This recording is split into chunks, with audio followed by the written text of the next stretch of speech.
So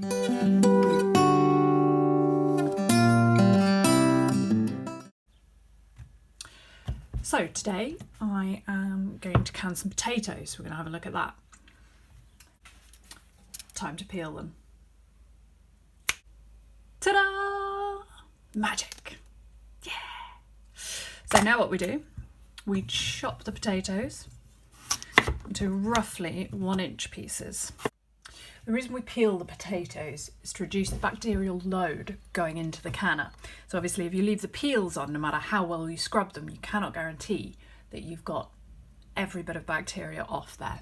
And if that goes into the pressure canner, that can cause problems. So to avoid botulism, which is what we want, we make sure that we've peeled our potatoes.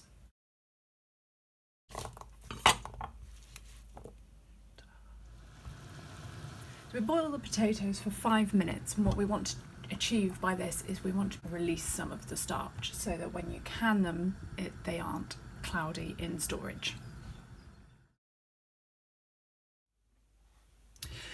And once boiled, we drain the potatoes again before then adding them to our jars. Now our jars should be pre-warmed, clean. You don't necessarily need to sterilise if the canning time is over 10 minutes. We are going to transfer the potatoes now into the jar. Now what I use, because if you do that, you get muck around the rim of the jar there. What I tend to do when my son hasn't hidden it when he's been baking is I use a large chutney funnel, jam funnel, just to keep the sides of the jar all clean. We then fill the jar.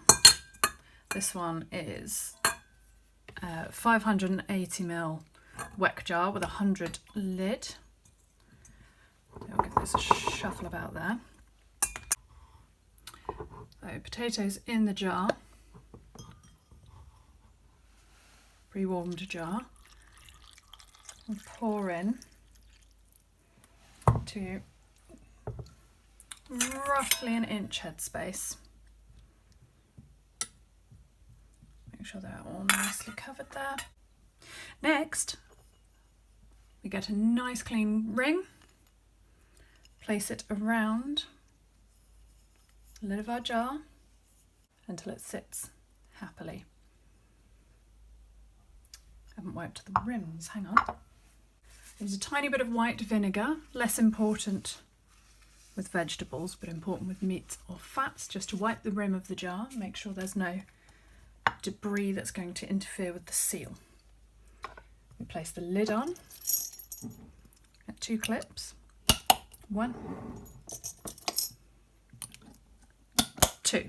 You always start from the top and push them down around so that they go on properly and they're nice and secure. Now it's time to put it in the canner.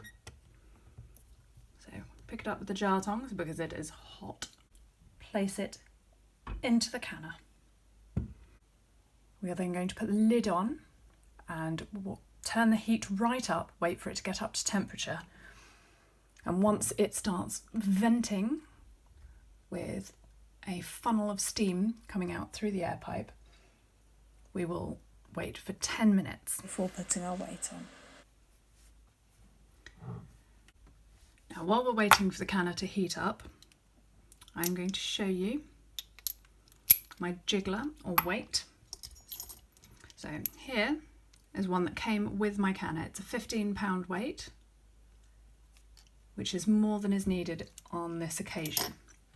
With my elevation from sea level, we don't generally can anything over 10 pounds. You can do it, but it over-processes things. So this one is a 3-part weight.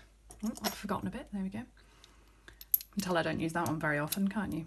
So it's a 3-part weight, so it acts as a 15, 10 and 5-pound weight. Now this weight is suitable for Presto canners, and what you are looking for is when the canner is running, it to be rocking steadily and constantly. So we've had our wait period for the last time. We're pulling the jar out of our canner. It's very, very hot at this point, don't touch it. But we leave it, so we put it now to one side. We set it on a couple of towels so that it doesn't get a shock from the cold surface. And we then leave it and do not touch it for 24 hours. After that time, it's cooled, all finished. We take the clips off, like so, lift it from the lid to check it. No movement at all. The tab is pointed nicely downward, which means that it's got a good seal. I can't shift the lid at all, and believe me, I'm wrenching that. So that jar is all ready to be labelled up after washing and put in the cupboard. I like to give them a quick wipe off with a hot soapy cloth, just to make sure that any residue that's come out during the canning is washed off and we're not leaving anything on the jar in storage. So I have selected in the book the gauge for the weighted gauge pressure canner. I am under 1,000 feet in elevation and we don't need the top, as here in the UK we cannot get the gauges calibrated.